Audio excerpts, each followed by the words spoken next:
Listo, bueno, vamos a dar inicio. Reitor, muchas gracias por su asistencia a este webinar, Decisiones sin Prejuicios.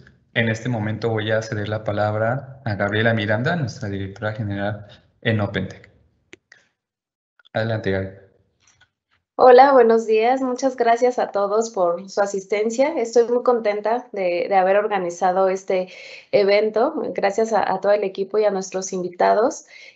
Hoy, pues, este tema tiene una gran relevancia, ¿no? Todos ustedes saben que uno de los factores más importantes para el logro de la productividad de las organizaciones son nuestros colaboradores. Sin embargo, uno de los retos más importantes es reclutar a los colaboradores que vayan a hacer esos top performance en nuestra actividad diaria. Hoy, pues, estos invitados que tenemos nos van a hablar de cómo tomar estas decisiones de manera más objetiva, que tengamos experiencias previas que nos permitan a nosotros tomar la decisión de a quién vamos a invitar a casa, ¿no?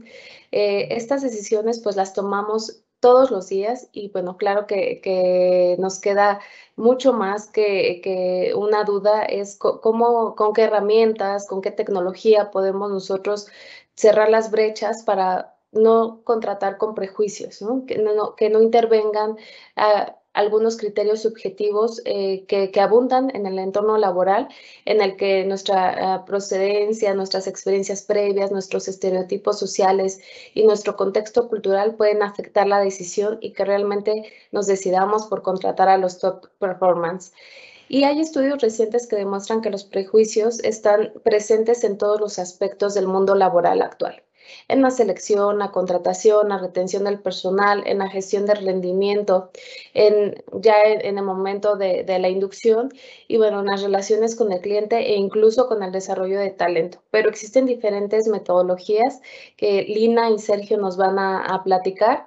Lina, bienvenida, Sergio, también bienvenido y bueno, les voy a platicar un poco de la experiencia de ellos y por qué decidimos que fueran quienes nos hablaran de estos temas.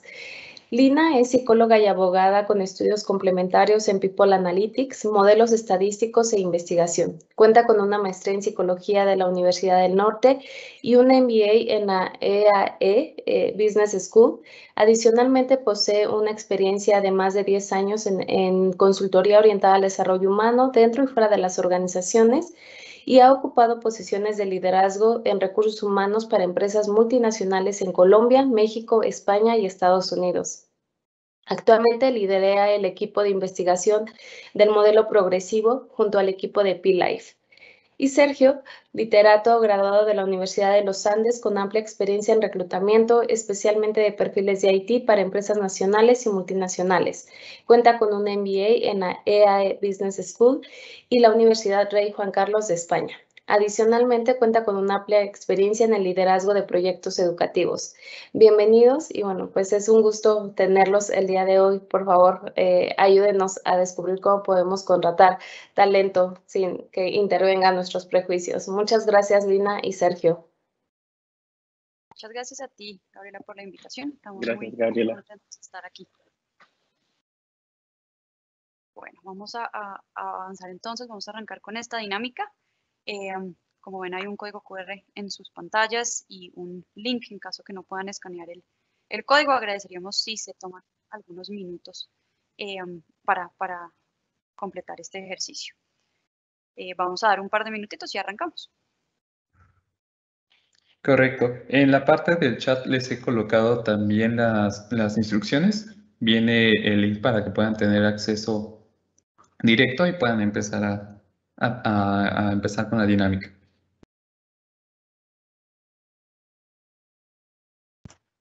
Perfecto, pues si nos ayudan a responder esta pregunta de en qué fase del proceso del Employee Journey consideran que se les dificulta más la toma de decisiones. Nos encantaría poder escucharlos.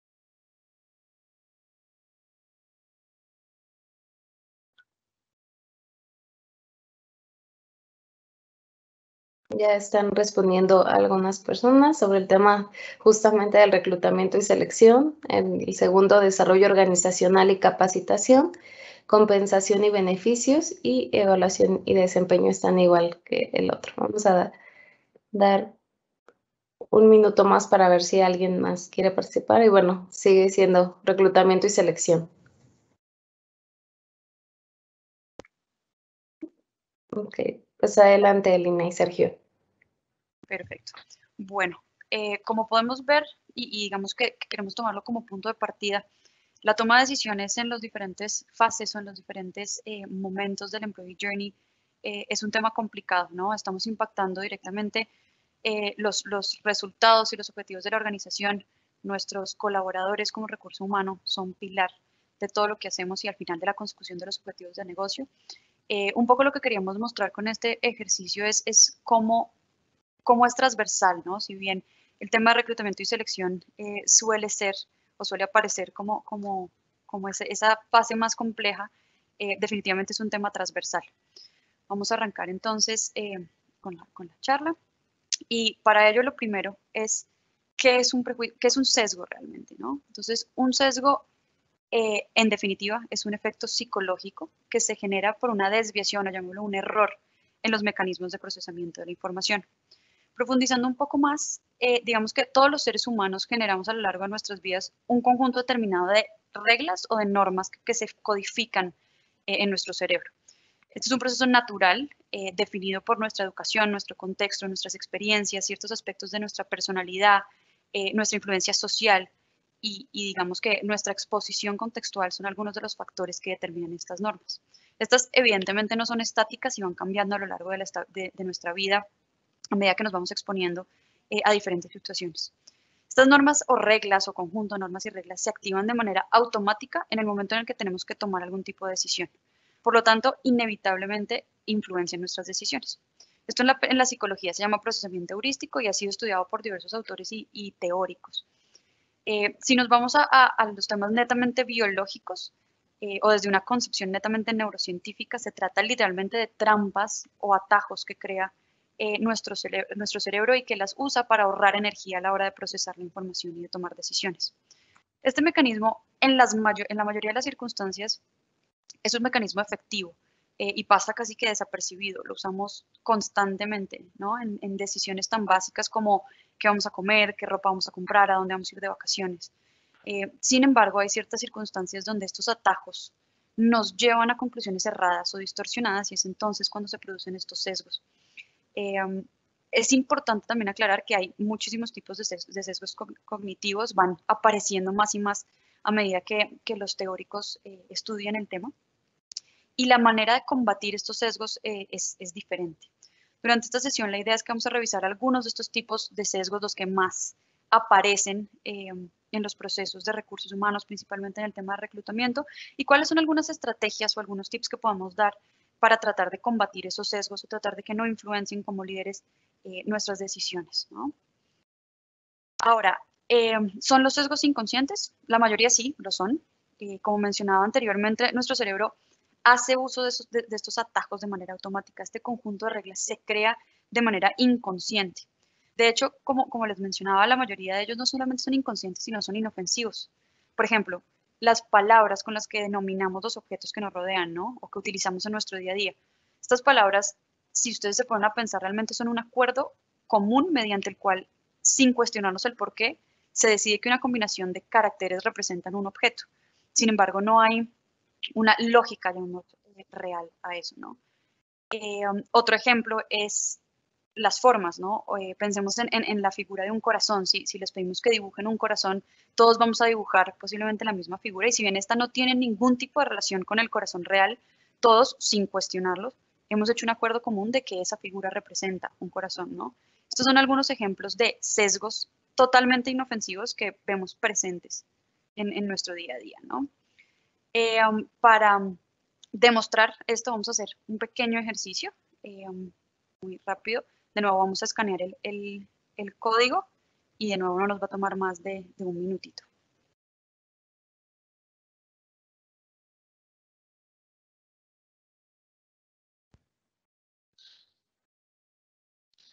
Nuevamente, la misma indicación, en el chat queda el mismo link para poder acceder a esta dinámica.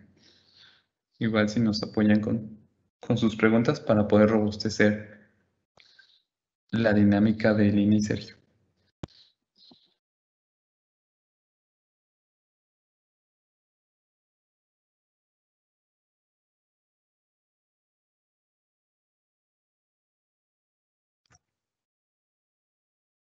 No, están coincidiendo en que se llama boba.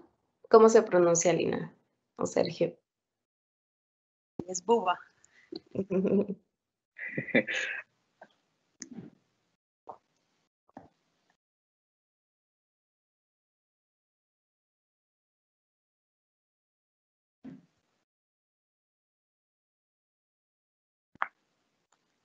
Ok.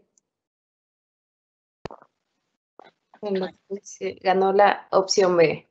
Así es. Y digamos que, nuevamente, este es un ejemplo sumamente sencillo para ilustrar cómo funcionan estos sesgos, digamos, inconscientes, ¿no? Como pueden ver, el consenso es casi absoluto.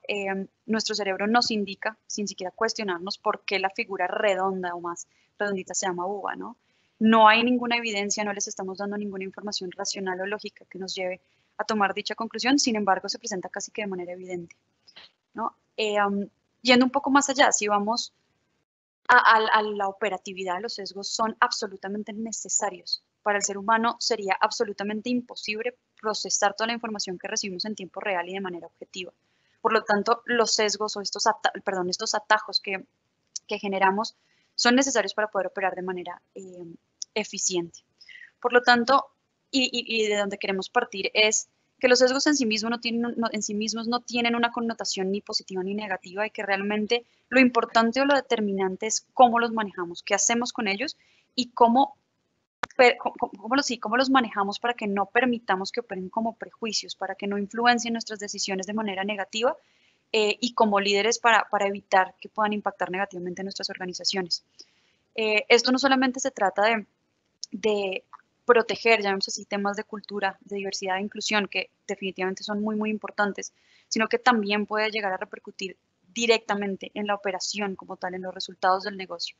Y como líderes dentro del área de recursos humanos, como aliados estratégicos de la operación, debemos hacer todo lo que podamos para evitar que esto suceda, ¿no?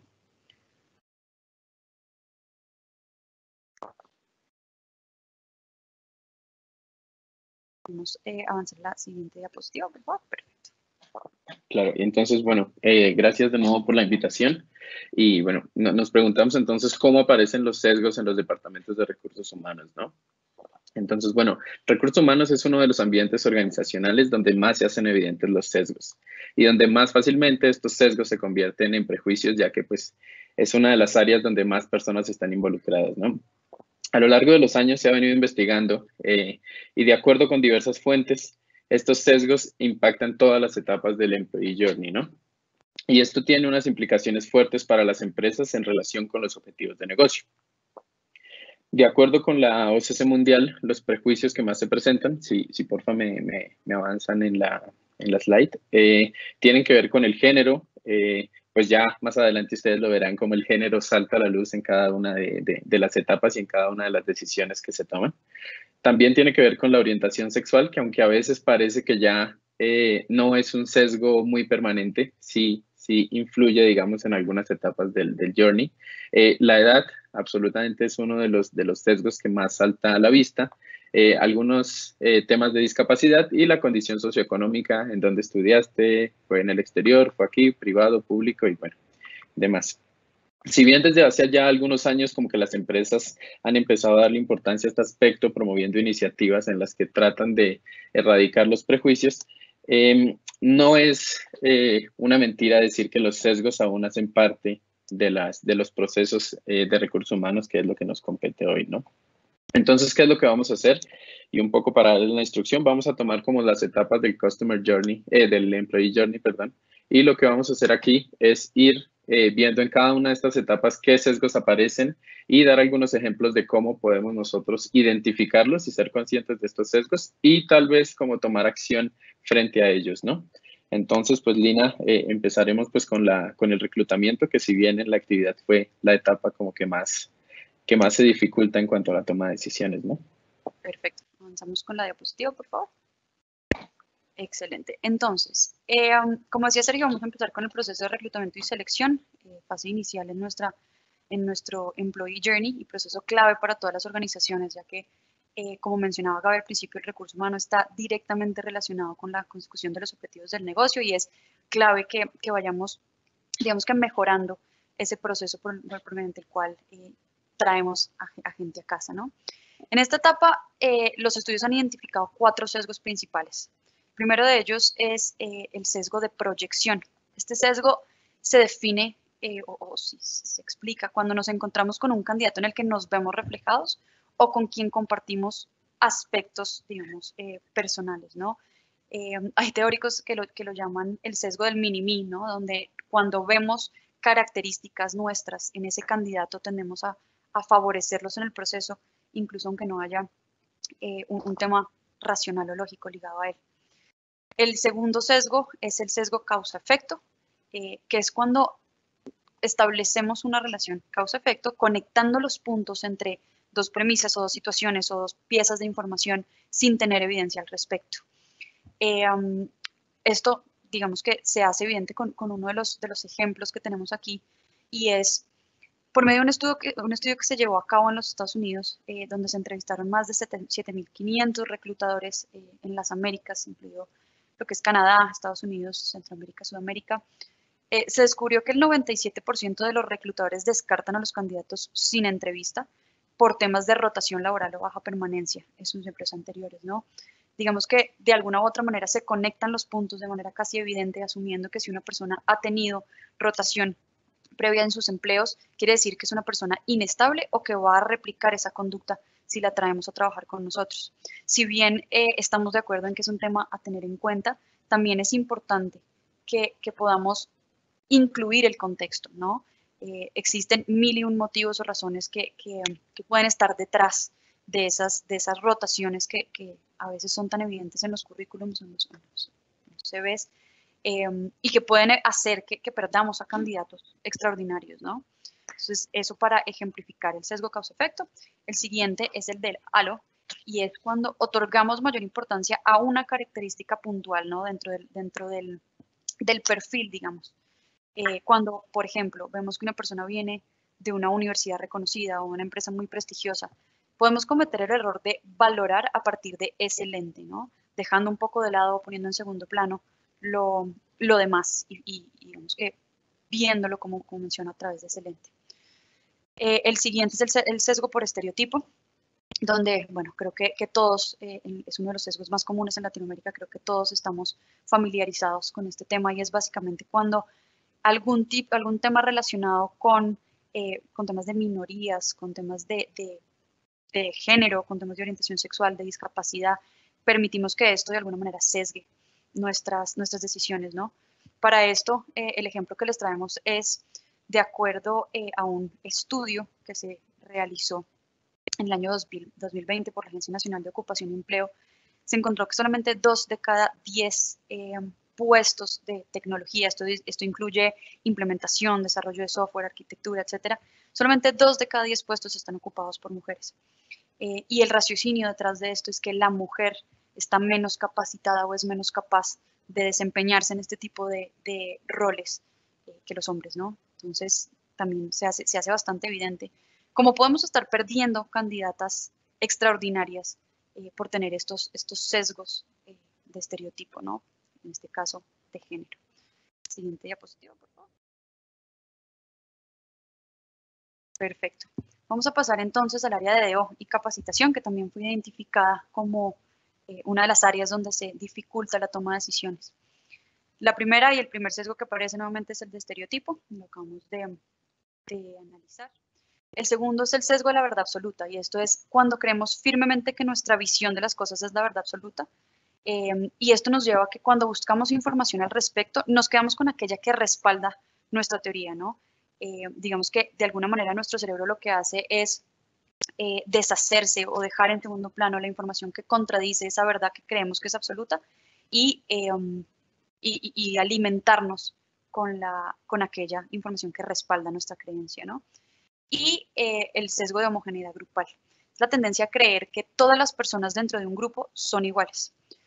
Esto es importante porque afecta nuestros procesos, ¿no? Afecta nuestros procesos de capacitación, afecta nuestros procesos de desarrollo, cómo estamos promoviendo el Career Path de nuestros colaboradores, cómo estamos capacitando y formando a los colaboradores en base a qué herramientas estamos usando para asegurar que esto realmente sea funcional.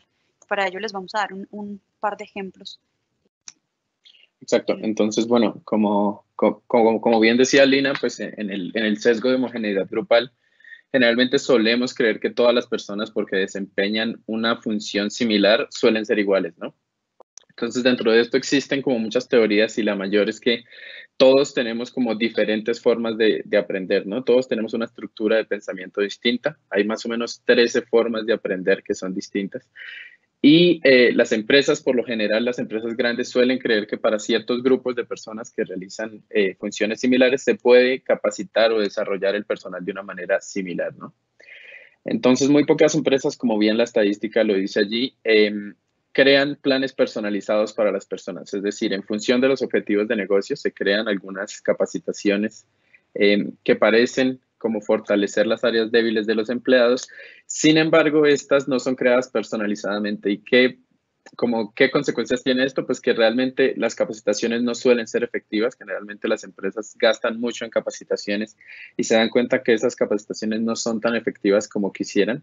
Y todo tiene que ver con que pues lo meten dentro de un marco preestablecido de esta persona desempeña este rol y a partir de este rol pues tengo que enseñarle unos skills de esta manera puntual y pues claro que para todos digamos que la manera de entender y comprender las cosas no es la misma. Si podemos avanzar, por favor. Existen también algunos datos sobre la capacitación en las personas mayores, ¿no? Entonces, Harvard realizó un estudio donde le preguntaba a algunos líderes de las empresas por qué no contrataban o por qué no capacitaban personas mayores de 45 años, ¿no?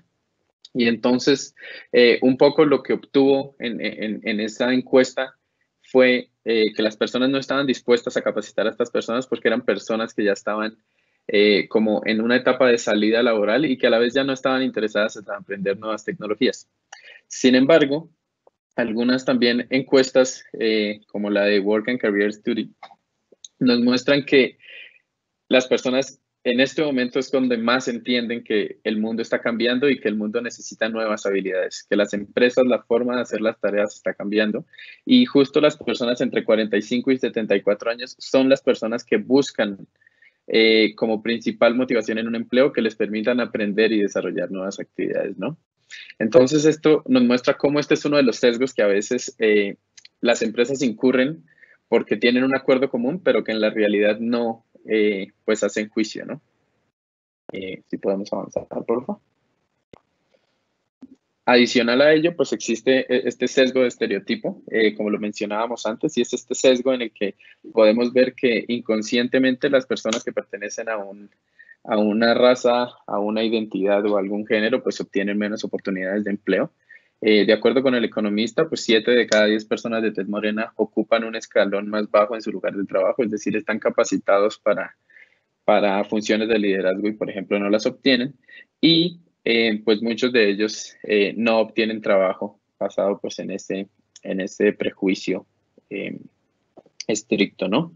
Si pasamos al área de compensación y beneficio, que es la siguiente, encontraremos pues este sesgo de estereotipo muchísimo más claro, que a veces ahora mismo es un tema que salta a la luz porque está muy de moda y demás, pero que si bien las empresas son conscientes de ello, podemos ver que todavía no se ha mejorado a pleno, ¿no? Y que las mujeres, por ejemplo, en el caso de México, pues el salario promedio diario lo tienen mucho más bajo que los hombres, casi un 12%, y eso lo podemos ver como casi que en todas las esferas, ¿no? Si bien también está el salario promedio del empleado, también hay menos mujeres en posiciones directivas, también hay menos mujeres en tecnología. Y entonces nos preguntamos un poco como qué está pasando aquí y qué están haciendo las empresas, ¿no? Y cómo nosotros podemos, digamos que, hacer frente a estas realidades que podemos encontrar. Siguiente, por favor. Pasamos entonces al área de evaluación de desempeño, donde los principales sesgos identificados son el sesgo de actualidad, que se define o se ve cuando al revisar, al evaluar el desempeño de un empleado, los evaluadores o de un colaborador, los evaluadores tienden a centrarse en un periodo de tiempo, en el periodo de tiempo más reciente, en lugar de, digamos, el periodo total, ¿no? ¿Qué quiere decir esto? Que cuando nos sentamos a evaluar a uno de nuestros colaboradores, usualmente tomamos un periodo reducido de tiempo y dejamos de lado lo que viene atrás. ¿Qué genera esto? Que podamos estar pasando o pasando por alto temas contextuales, temas puntuales que puedan estar sucediendo con ese colaborador en ese momento puntual y que puedan estar afectando su desempeño. El sesgo de afinidad, donde está demostrado que al evaluar el desempeño de los colaboradores o compañeros, las personas, solemos favorecer inconscientemente a aquellos con quienes tenemos afinidad a nivel personal. ¿Qué quiere decir esto? No que estemos, de nuevo, conscientemente haciendo algo para favorecerlos, sino que aparecen cosas como voy a usar palabras más sutiles o más suaves para comentar o para dar feedback sobre esta persona. Y este tipo de cosas, de nuevo, son naturales y totalmente inconscientes. Y por último, nuevamente, el sesgo de estereotipo. Se ha demostrado por medio de varios estudios donde se suele otorgar una calificación, llamémoslo así, o una mejor evaluación a los hombres que a las mujeres, incluso cuando los resultados y comportamientos son los mismos, ¿no? Esto exacerba obviamente la brecha de género y se ha demostrado también que es un resultado bastante curioso de este sesgo de estereotipo en los temas de evaluación y desempeño, y es como hay una tendencia a asumir que los logros de las mujeres son logros colectivos. Esto quiere decir que nuestros cerebros, por cómo están codificados o en la mayoría, ¿no? Es una tendencia en las organizaciones, cuando una mujer consigue algo, un logro profesional, se le atribuye a ella, sí, pero también a su equipo, ¿no? A la gente que la apoyó, que estuvo con ella. Mientras que cuando se trata de los casos de los hombres, normalmente suele ser un logro personal. Esto nos habla también de un claro tema de estereotipo de género. Pasamos a la siguiente, por favor. Perfecto. Ahora, un par de datos con respecto a las evaluaciones de desempeño y a cómo realmente necesitamos darle más objetividad a estos procesos porque son claves dentro de las organizaciones, nos dan la pauta para lo que sigue en cuanto a nuestros colaboradores.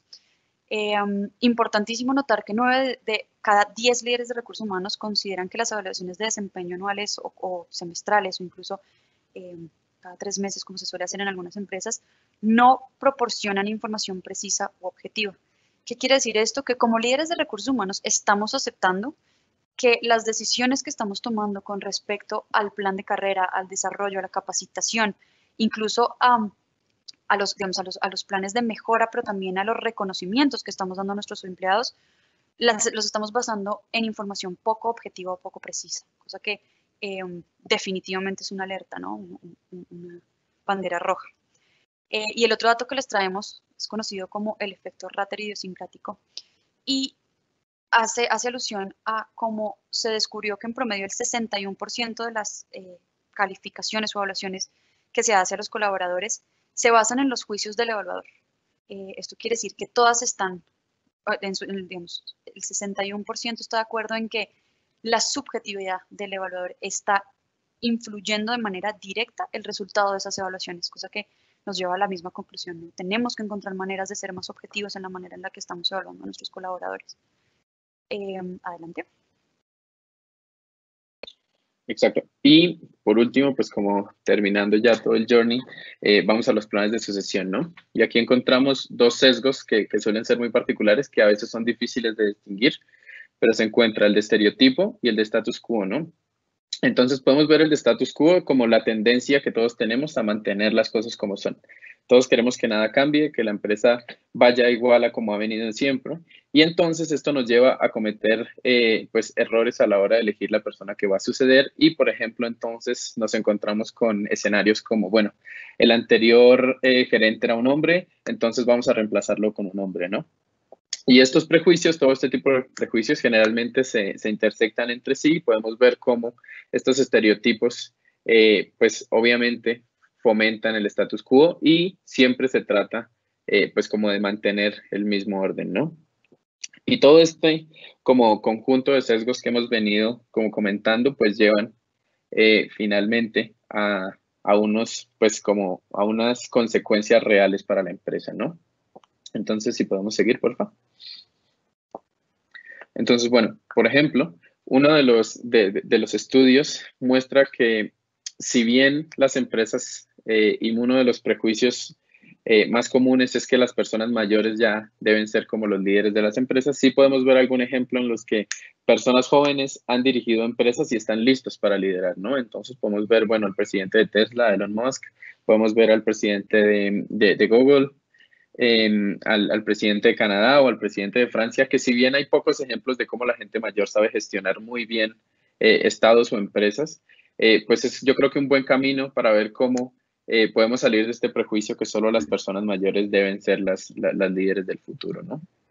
Y de nuevo, como les decía, pues esto nos lleva a ciertas consecuencias para las empresas, tanto consecuencias reales como consecuencias legales, ¿no? Entonces, pues la primera consecuencia en principio es pues que la cultura empresarial o el clima laboral se ve muy distorsionado, ya que las personas no se sienten cómodas en un ambiente de prejuicios, todo el tiempo se sienten incómodas y eso pues incrementa la rotación y la fuga de talento. Todas las personas quieren irse a un lugar donde obviamente no encuentran este tipo de conductas. Y esto lleva a que las personas que estén, pues no estén cómodas y realmente no cumplan con las metas proyectadas, ¿no? Para ninguno de nosotros es fácil cumplir con las metas de una empresa en la que no nos sentimos cómodos y esto directamente afecta, pues obviamente, los objetivos del negocio en cuanto al cumplimiento de los índices. También existe un tema de incertidumbre y es, bueno, ¿qué pasa si yo tengo un jefe que, por ejemplo, es machista y todo el tiempo está tratándome mal o todo el tiempo está diciéndome cosas? Pues obviamente esto crea un ambiente de incertidumbre y desmotivación que lo primero que me va a hacer es estar todo el tiempo en búsqueda activa de empleo, que no tenga ningún sentido de propiedad frente a la empresa y en el momento en que me salga otra oferta, pues deje la empresa tan pronto como sea posible. Y pues obviamente esto incrementa y de cara pues al tema del riesgo psicosocial y demás, pues los niveles de estrés de los empleados y hace pues que sintamos mucho más burnout o mucho más cansancio a la hora de realizar nuestras tareas. Siguiente, por favor. Y pues existen también unas consecuencias legales y es donde de alguna manera nosotros como empresa incurramos en algún tipo de sesgo basado en género, raza, identidad, orientación sexual o cualquiera de todos estos. Y eso sea evidente, pues claro que podemos incurrir en una demanda que nos puede llevar pues a algún tipo de multa, sanción o incluso también el mal nombre de la empresa que también es pues algo gravísimo de cara a la realidad económica. Siguiente, por favor. Perfecto. Bueno, les hemos presentado algunos de los sesgos más importantes que se presentan en nuestro departamento, digamos que de manera transversal también en las organizaciones. Y ahora la pregunta es, ¿qué podemos hacer al respecto? ¿No? ¿Cómo podemos empezar a mitigar estos sesgos o evitar que influyan nuestras decisiones? Lo primero, y puede parecer evidente, pero es sumamente importante, es identificar cuáles son nuestros sesgos, sin juicios hacia nosotros mismos, entender y hacer como esa introspección, como líderes, qué sesgos tenemos, qué tipo de cosas, una vez ya hemos visto estos ejemplos, con qué me identifico, me ha pasado en el pasado, he estado en esa situación, me he sentido de esa manera, he tomado decisiones sesgados, sí o no. Hacerlos conscientes, identificar cuáles son, hacerlos conscientes y desarrollar estrategias para combatirlos. Esas estrategias son personalizadas, son estrategias que nos sirvan a cada uno de nosotros, ¿no? Y digamos que también van orientadas a nuestro rol dentro de la organización. Por ejemplo, si yo estoy en un rol de reclutamiento, que es una de las áreas que como les comentamos, es más complicada o se ven más sesgos, ¿qué puedo hacer como reclutador para evitar que estos sesgos se hagan digamos, tan evidentes? Puedo, por ejemplo, obligarme, ¿no?, a presentar ternas con mayor diversidad o temas de este sentido. Pueden ser soluciones muy sencillas, pero es importante el hacerlo consciente y el desarrollar las estrategias. Segundo, desarrollar como líderes de recursos humanos procesos a prueba de sesgos. Algunos ejemplos de esto son, por ejemplo, el reclutamiento ciego. Eliminar de los CVs datos demográficos y datos irrelevantes antes de presentarlos. Si yo estoy reclutando, por ejemplo, para un cargo de desarrollador de software en una empresa, me es irrelevante si la persona es un hombre o una mujer, si la persona estudió en ABC Universidad. lo que me interesa es realmente saber si la persona tiene las capacidades o los skills para cumplir con ese cargo. Entonces, una de las prácticas que se está volviendo cada vez más común es eliminar estos datos demográficos y presentar al cliente interno los currículums sin esta información para asegurar que el proceso sea basado en temas objetivos. Otras de las herramientas o de las sugerencias es reemplazar las entrevistas tradicionales por work samples o casos prácticos. De nuevo, la Universidad de Harvard, en colaboración con la Universidad de Stanford, demostró que la manera o la correlación más alta entre predecir el éxito de un candidato o de un colaborador interno en un nuevo cargo, en una nueva posición, sea porque se le está promoviendo, porque se le está contratando, la mejor manera de predecirlo es por medio de estos conocidos como work samples, donde le damos a ese candidato un pedacito o una porción de lo que va a estar haciendo en su día a día, o le presentamos un caso práctico y le damos la oportunidad de mostrarnos cómo lo abordaría, ¿no? Para que se hagan una idea, se ha demostrado que la correlación con las entrevistas tradicionales es de 1.3%, quiere decir que es muy, muy bajo, mientras que la correlación y la posibilidad de predecir el éxito de esos colaboradores por medio de work samples o casos prácticos es de 1.7, que es una correlación bastante alta en términos estadísticos. Implementar métodos de feedback en tiempo real. Sabemos que cuando, por ejemplo, un candidato, de nuevo un candidato interno o un candidato externo, pasa por un ciclo de entrevistas, el escuchar lo que tienen para decir los otros entrevistadores o incluso reunirse con la otra persona que lo entrevistó en la sala del café y conversar sobre ese candidato puede sesgar o puede impactar de manera directa el feedback real. Por lo tanto, existen muchísimas herramientas que nos permiten asegurar que ese entrevistador nos entregue o emita un feedback en tiempo real una vez finalizada la entrevista, lo que nos va a permitir que no haya ese sesgo o no permitir que temas contextuales o conversaciones que pueda tener influencia en esa decisión. Personalizar los procesos de capacitación. Esto suena complejo, pero en realidad es muchísimo más fácil de lo que parece. Y lo que esto nos va a permitir es asegurar o por lo menos incrementar las posibilidades de éxito de nuestros colaboradores.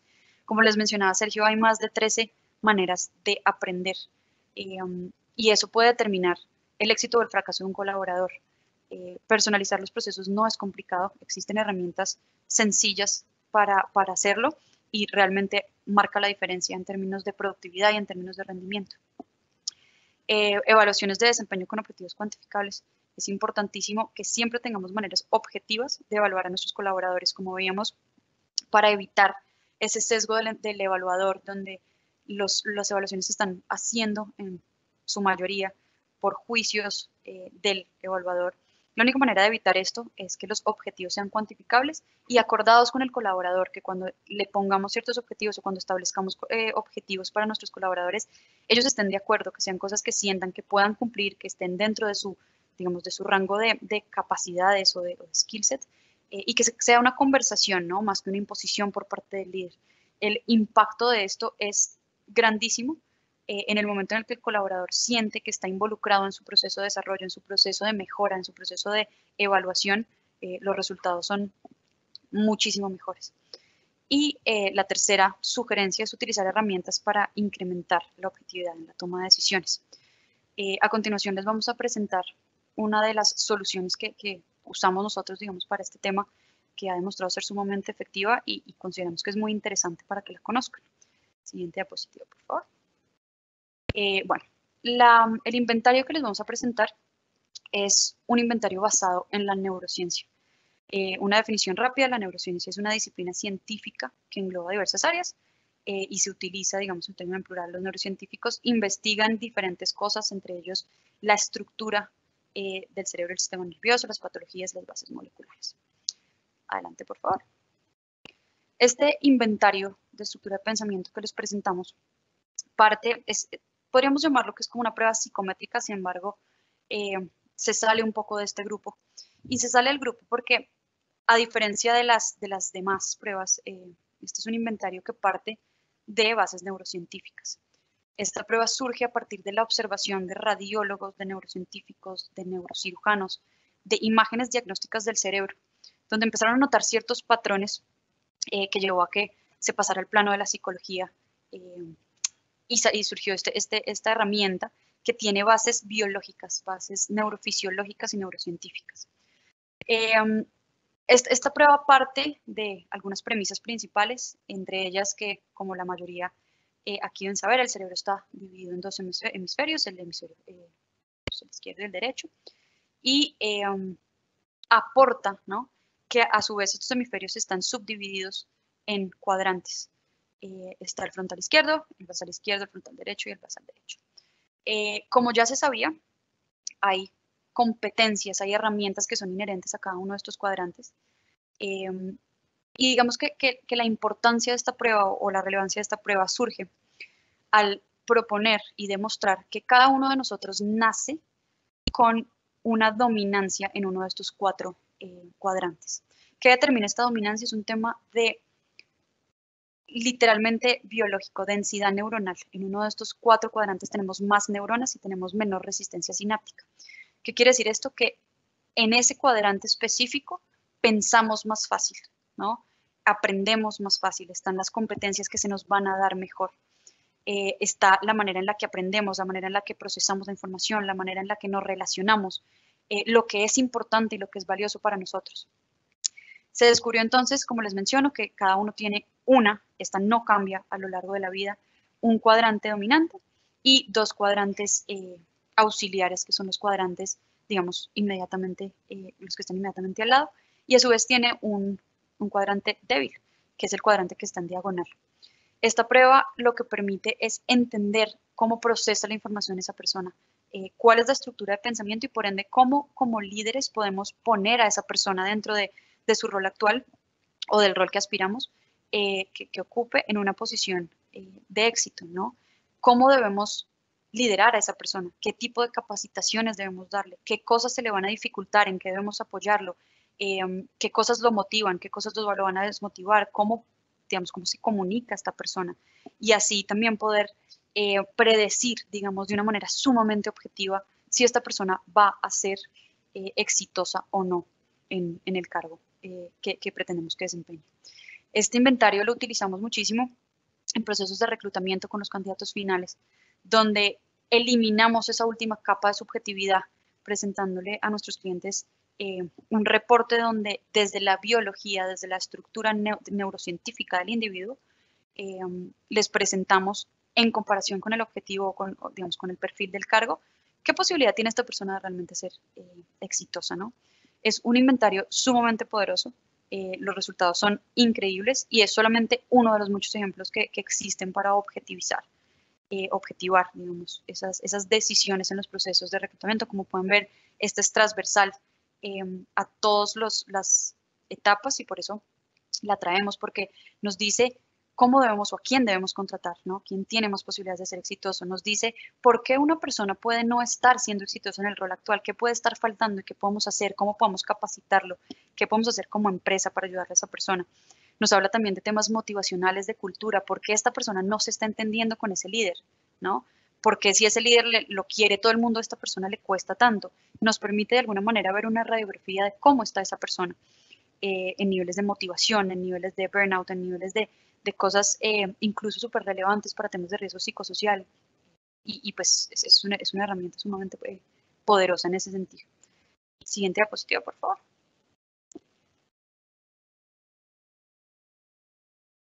Bueno, esto es un poco el resumen de lo que les mencionaba. El análisis de la estructura de pensamiento nos permite identificar cuáles son las fortalezas y debilidades de un individuo a partir de herramientas objetivas con altísimos índices psicométricos de objetividad.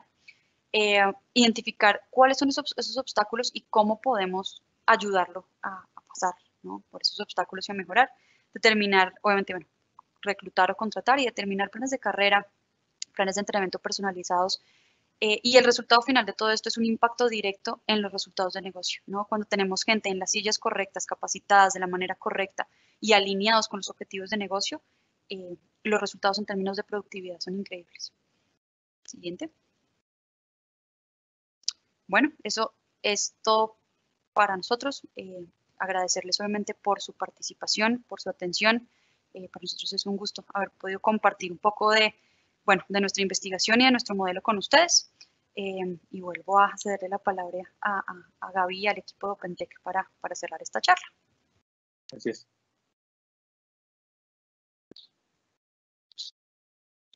Muchas gracias, Lina y Sergio. Todo muy interesante. Y como comentas, lo importante de estas acciones es tener a las personas correctas en las posiciones correctas y que nos ayuden, como comentábamos desde el inicio de la sesión, a lograr los objetivos de la organización. Recientemente leía un artículo que el talento es la base de la productividad de cualquier organización y como bien comentabas, desde la selección, el employee journey que continúa, pues seguramente será mucho más sencillo como este tema de los planes de formación o los planes de sucesión que armemos, porque tendrán que ir muy alineados a la organización y a las personas que estén formando parte de ella. Entonces, pues muchas gracias. Omar, tienes algunas preguntas, ¿verdad? Sí, es correcto, Gaby. En la sesión llegar por el correo, no tuvieron algún problema con el chat, pero una de estas preguntaba ¿cuál sería el primer paso para evitar o disminuir los riesgos que se mencionaban? Bueno, pues eso depende, desde nuestra experiencia, totalmente de nuevo de los objetivos de negocio, ¿no? ¿Qué queremos conseguir al mitigar esto, ¿no?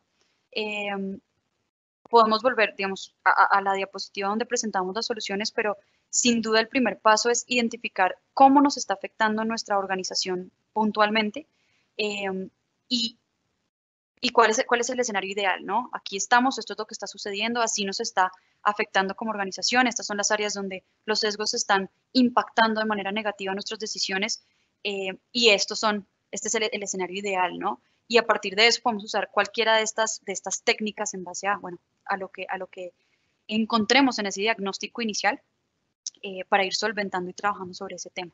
Pero creo que la respuesta principal a esa pregunta es depende de los objetivos de negocio, depende del momento de la organización y depende bueno, de las herramientas con las que pueda contar la organización en ese momento para solventar estos problemas, ¿no?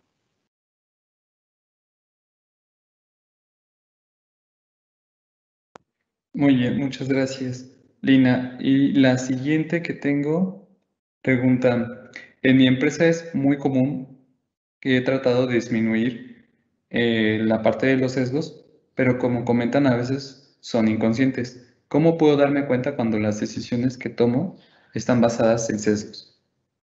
Creo que ahí lo más importante es informarse al respecto y es un poco por lo que en esta sesión buscamos comenzar mostrándoles cuáles son esos sesgos, ¿no? No podemos saber que estamos incurriendo en una práctica que desconocemos. Existe muchísima literatura, nosotros tenemos también, bueno, charlas con respecto a ese tema y existen muchísimas maneras donde podemos entrenar a nuestra organización, entrenar a nuestros líderes con respecto a estos sesgos, cómo son, cómo se ven, cómo se sienten, ¿no?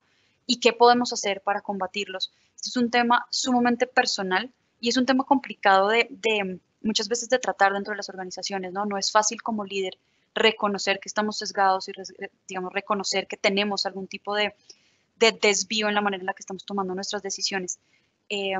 Para contestar la pregunta de esta persona, sin duda el tema es capacitar, ¿no? Es dar a conocer que estos sesgos existen, dar a conocer que son inconscientes, quitar la culpa que va, digamos, de la mano de tenerlos y desarrollar estas estrategias para combatirlos.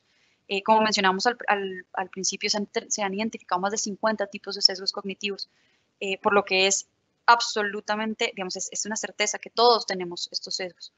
Entonces, la primera es, bueno, conocerlos, identificarlos, hacerlos conscientes y una vez los hayamos hecho conscientes, desarrollar estrategias que nos funcionen para combatirlos. De nuevo, una buena manera de hacerlo es apoyarse en este tipo de herramientas o entrenamientos que están pues hoy en el mercado, ¿no?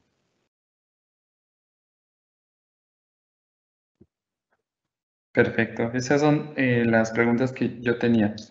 Perfecto. Muchas gracias, Lina. Pues, muchas gracias, Lina, Sergio. No sé si ustedes quisieran agregar algo, algún comentario y bueno, si no, podemos concluir en tiempo. No, solamente agradecerles nuevamente a ustedes OpenTech por tenernos acá y a las personas que atendieron por su tiempo. Esperamos que hayan disfrutado la charla, que hayan obviamente aprendido con respecto a este tema de sesgos y ponernos a su disposición para cualquier tema de follow-up o información adicional que puedan requerir. Estamos para servirles. Perfecto, pues les agradecemos mucho, Gracias. como comentan, tanto a ustedes como a los asistentes que estuvieron durante toda la conversación. Muchas gracias y bueno, pues estamos a sus órdenes para cualquier duda o comentario posterior a esta sesión. Buen día. Buen día, muchas gracias. Hasta luego. Hasta luego. Muchas gracias por su tiempo.